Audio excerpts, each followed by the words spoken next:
OP Rajbhar ji, आप कहते थे कि जिस दिन शपथ ग्रहण होगा उस दिन ओपी राजभर शपथ जरूर लेगा।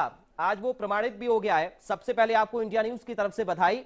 आगे की राह क्या है अब? जो लक्ष्य है एनडीए में शामिल होने के बाद हम लोगों ने जो लक्ष्य लिया है, उत्तर प्रदेश की 80, बिहार की 40। जी, अब 80 सीटों की चूंकि आप बात कर रहे हैं, बीजेपी कह रही है कि हम मिशन 80 को लेकर चल रहे हैं, तो ओपी राजभर का इस मिशन 80 में क्या योगदान रहेगा?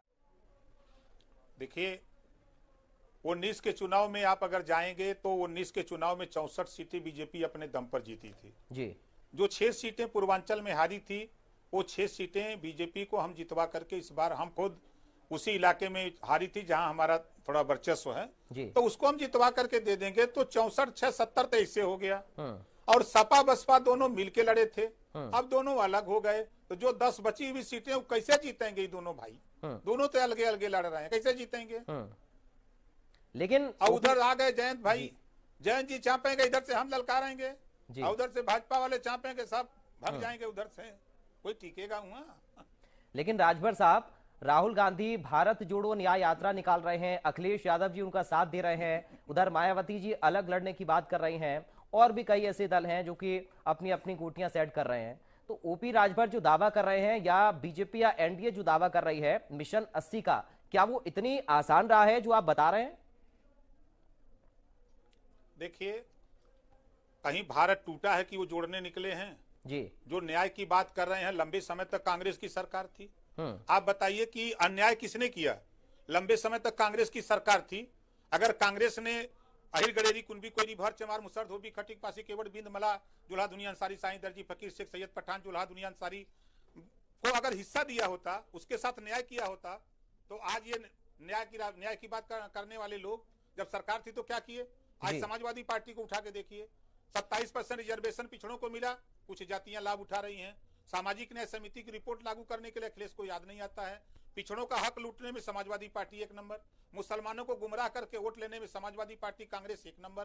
क्या मुसलमानों को दिया? मुसलमानों को कांग्रेस और सपा ने एक चीज दिया है कि तुम मरो, हम कब्रिस्तान घेरवा देते हैं, उसी में जाके कह रहे हैं कि समाजवादी पार्टी ने मुस्लिमों की चिंता नहीं की है। उधर ओवैसी साहब कह रहे हैं कि साहब मुस्लिमों की चिंता कोई पार्टी नहीं कर रही है, बीजेपी हो, समाजवादी पार्टी हो, कांग्रेस हो, बसपा हो, कोई हो, तो वो कह रहे हैं कि हम चिंता करेंगे अब उनकी। देखिए, हम उनकी बात का स्वागत करते हैं। बात हो रही थी अखिलेश जी की। 4 बार सरकार सपा की बनी, एक बार भी मुसलमान के बेटे को सीएम बनाने की पेशकश क्या किया कभी समाजवादी पार्टी ने? जब पुलिस की भर्ती हुई थी, क्या मुसलमानों को पुलिस की भर्ती में समाजवादी पार्टी ने कभी कोशिश किया? क्या अति पिछड़ों को पुलिस की भर्ती में, दरोगा की भर्ती, लेखपाल की भर्ती में समाजवादी पार्टी ने इनको हिस्सेदारी देने की बात कभी सोचा?